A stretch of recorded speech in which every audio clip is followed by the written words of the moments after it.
નમસ્કાર, તમે જોઈ રહ્યા છો ગુજરાત ન્યૂઝ લાઈવ। વાત કરીએ સમાચારની।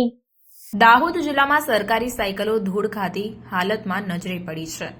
વિદ્યાર્થીનીઓને આપવાની સાયકલો ધૂળ ખાતી અવસ્થામાં જોવા મળી રહી છે। વર્ષ 2023ના શાળા પ્રવેશોત્સવમાં આપવાની સાયકલો અત્યારના સમયમાં ધૂળ ખાતી અવસ્થામાં નજરે પડી રહી છે। મામા સાહેબ ફડકે સરકારી કુમાર છાત્રાલયના પ્રાંગણમાં ધૂળ ખાતી હાલતમાં નજરે પડી ત્યારે લાખો રૂપિયાના ખર્ચે ફાળવેલી સાયકલો સરકારના જવાબદાર અધિકારીઓ દ્વારા આપવામાં ન આવતા લોકોમાં રોષની લાગણી જોવા મળી છે। નમસ્કાર। છોટાઉદેપુરની અંદર વિદ્યાર્થીનીઓને આપવા માટેની હજારો સાયકલ બાદ આજે તમે દાહોદની અંદર પણ આ જ રીતની એક પરિસ્થિતિ જોવા મળે છે। મામા સાહેબ ફડકે સરકારી કુમાર છાત્રાલય દાહોદ, આવો તમને બતાવીએ।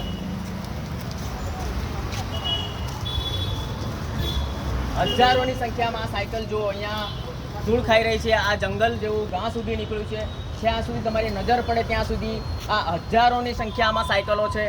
આ બાજુ પણ આ સાયકલો પડેલી છે, આ તરફ પણ તમે જુઓ, જ્યાં જુઓ ત્યાં સાયકલો પડેલી છે। આ સાયકલો શાળા પ્રવેશ ઉત્સવ 2023માં બાળકીઓને આપવાની હતી। 2023નું વર્ષ પણ પતી ગયું, 2024નો શાળા પ્રવેશ ઉત્સવ પણ પતી ગયો, છતાં પણ આ હજારોની સંખ્યામાં જે આ સાયકલ છે, આ સાયકલો હવે આપવાને લાયક પણ રહી નથી, બિલકુલ ભંગાર પરિસ્થિતિની અંદર આવી ગઈ છે। દાહોદ શહેરની અંદર મુખ્ય માર્ગની ઉપર ITIની બાજુમાં જ કલેક્ટરશ્રીનું નિવાસ પણ છે। તો આજે અમે આ મીડિયાના માધ્યમથી ગુજરાત રાજ્યના મુખ્યમંત્રીશ્રીને એક રજૂઆત કરવા માંગીએ છીએ કે સાહેબ, આ હજારોની સંખ્યામાં સાયકલ તમે જુઓ કે જેની અંદર ઘાસ પણ એટલું મોટું થઈ ગયું છે। અહીંયાના સ્થાનિક લોકોને પૂછતા જાણવા મળ્યું છે કે લગભગ 2 વર્ષ કરતાં વધુ સમયથી આ સાયકલો અહીંયા પડી છે। તો આ સાયકલો અહીંયા શા માટે પડી છે? આ સાયકલોને વિતરણ શા માટે નથી કરવામાં આવ્યું? એટલે જવાબદાર તંત્રની વિરુદ્ધ કડકમાં કડક પગલાં ભરવામાં આવે એવી અમારી આપ સાહેબશ્રીને નમ્ર વિનંતી છે। આ જુઓ, આ તરફ પણ જુઓ, આ તરફ પણ હજારોની સંખ્યામાં સાયકલ પડી છે।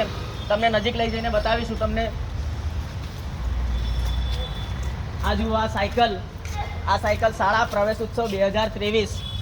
શાળા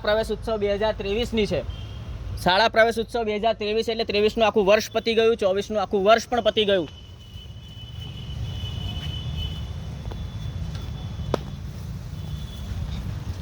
એટલે માનનીય મુખ્યમંત્રી સાહેબ, આદિવાસી વિસ્તારની અંદર આદિવાસી વિદ્યાર્થીનીઓ સારું શિક્ષણ મેળવે, 8મું ધોરણ પાસ કરી અને 9મા ધોરણમાં પોતાના ગામમાં શાળાની વ્યવસ્થા ન હોય તો અન્ય ગામમાં જવું પડતું હોય છે, તો એમને આવવા જવાની વ્યવસ્થાના ભાગરૂપે આ સાયકલો આપવાની હોય છે।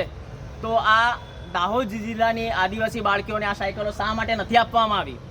એટલે આ સાયકલો વિતરણની જેની જવાબદારી હોય એ જવાબદાર અધિકારીને કડકમાં કડક સજા થાય અને આટલું મોટું નુકસાન જનતાના ટેક્સના પૈસાથી થયું છે, આદિવાસી સમાજની ગ્રાન્ટનું જે આટલું મોટું નુકસાન થયું છે, આ નુકસાન શા માટે થયું છે અને કોના પ્રતાપે થયું છે? એટલે આ જવાબદાર અધિકારીઓ વિરુદ્ધ કડકમાં કડક કાર્યવાહી થઈ અમારી આપ સાહેબ શ્રીને નમ્ર વિનંતી છે।